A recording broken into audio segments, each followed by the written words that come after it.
Hello everyone, this is Rakesh Sharma, your host and those.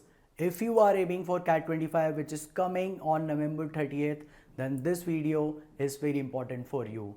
Maybe you are struggling with your mock test scores and not able to reach your desired scores, then this video can be a savior for you. So let's start with our video. So CAT in next 5 days, guys, बहुत ही interesting element होने वाला है, बहुत ही attraction होने वाला है जब हम देखते हैं बहुत सारे स्टूडेंट्स इतनी मेहनत करते हैं और डी डे इतना पास आता है और बहुत सारा नर्वसनेस, बहुत सारा एंजाइटी आता है. कोई बात नहीं, it is very normal, it is very natural, क्योंकि अगर आप सीरियस हो तो ही आप अच्छा करोगे.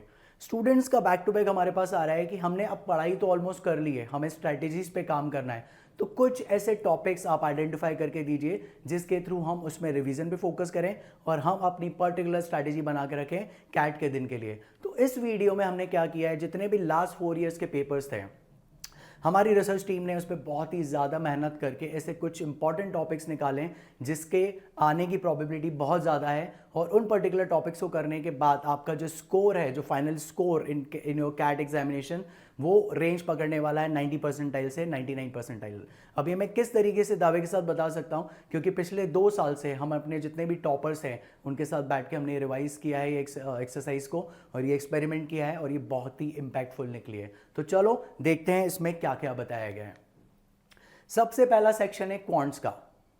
Being a non engineering student, जब मैं भी था तो क्वांट्स मेरे लिए हमेशा से पेनफुल सब्जेक्ट रहा था. इसके जो टॉपिक्स हैं समटाइम्स मुझे नॉन इंटरेस्टिंग लगते थे, जिसके कारण मैं उसमें स्कोर बहुत ज़्यादा नहीं कर पाता था.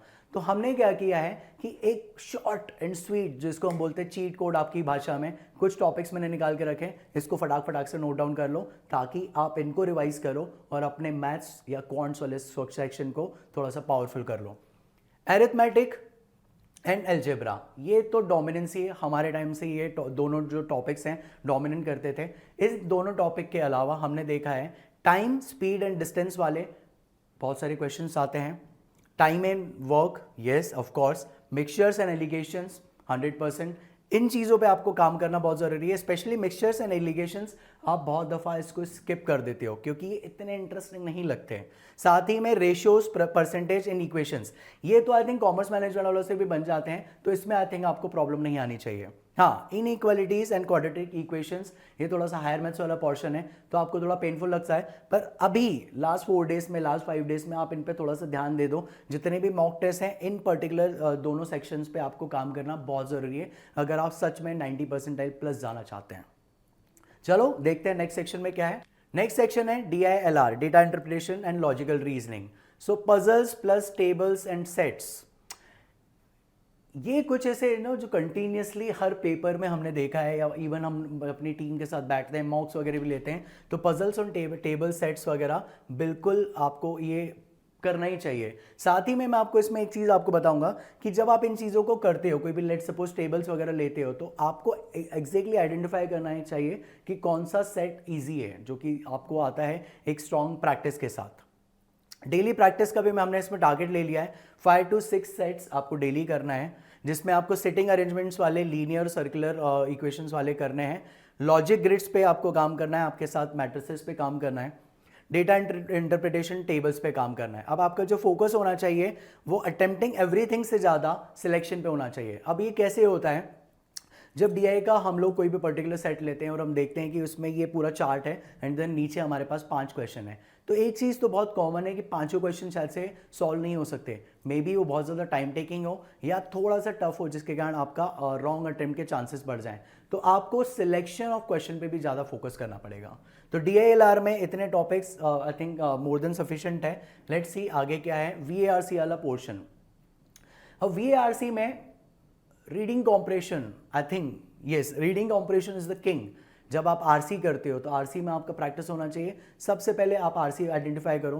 कभी कभी छोटा आरसी बहुत ज़्यादा टफ हो जाता है या बहुत ज़्यादा लेंदी आरसी बहुत ज़्यादा इजी निकल जाता है. तो पहला हैबिट तो आपको स्कैनिंग आना चाहिए. जैसे आपने आरसी देखा, आप स्कैनिंग करो. एक स्ट्रैटेजी ये भी कर सकते हो कि आप अपने क्वेश्चंस को पहले देख लो. हो सकता है कुछ क्वेश्चंस आपको डायरेक्ट बन जाएं आरसी को स्कैन करने के साथ ही.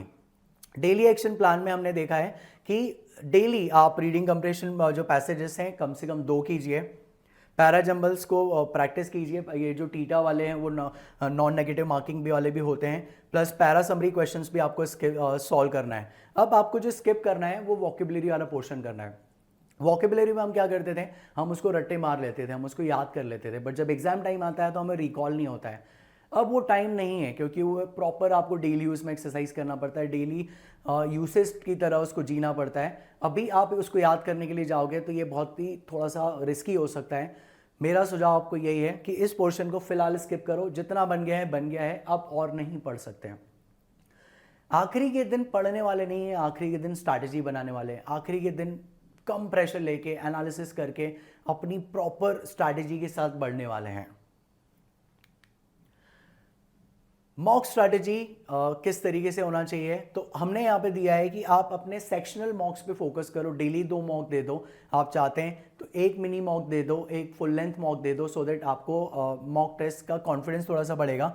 अब जब आप इसको मॉक दे देते हो तो बहुत सारे लोग क्या करते हैं कि मॉक देने के बाद ये देखते हैं मैंने स्कोर कितना किया है, या मेरी कोचिंग के ओवरऑल के हिसाब से मैंने परसेंटाइल कितना अचीव किया है। गाइज, ये मॉक टेस्ट उसके लिए नहीं होते, मॉक टेस्ट होते हैं आपके परफॉर्मेंस एनालिसिस को। ये जो 3 सेक्शन है, 3 सेक्शन में आपके स्ट्रेंथ टॉपिक्स कौन से हैं, आपके स्ट्रेंथ सब्जेक्ट्स कौन से हैं, आपको मॉक से आइडेंटिफाई होने चाहिए। जब आप कोई चीज़ गलत करते हो, गलत सवाल करते हो, तब तो आप ज़रूर देखते हो कि मैंने क्यों गलत किया।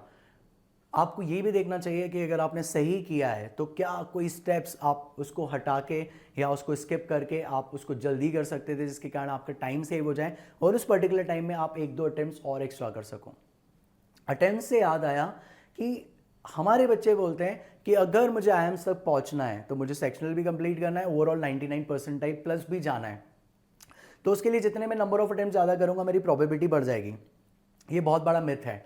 नंबर ऑफ अटेम्प्ट्स आप उतना ही कीजिए जितना आपका कैपेबिलिटी है। फॉर एन एग्जांपल, आप स्कोर कर रहे हो 80 to 90 मार्क्स के बीच में, पर आप अपने अटेम्प्ट्स करके आए हो 100+, तो प्रोबेबिलिटी ऑफ नेगेटिव मार्किंग ज़्यादा जाएगी। सोचने में बहुत आसान लगता है कि सिर्फ -1 ही तो जाएगा, बट टॉप परसेंटाइलर्स में एक मार्क्स आपका बहुत ज़्यादा परसेंटाइल डिप कर सकता है।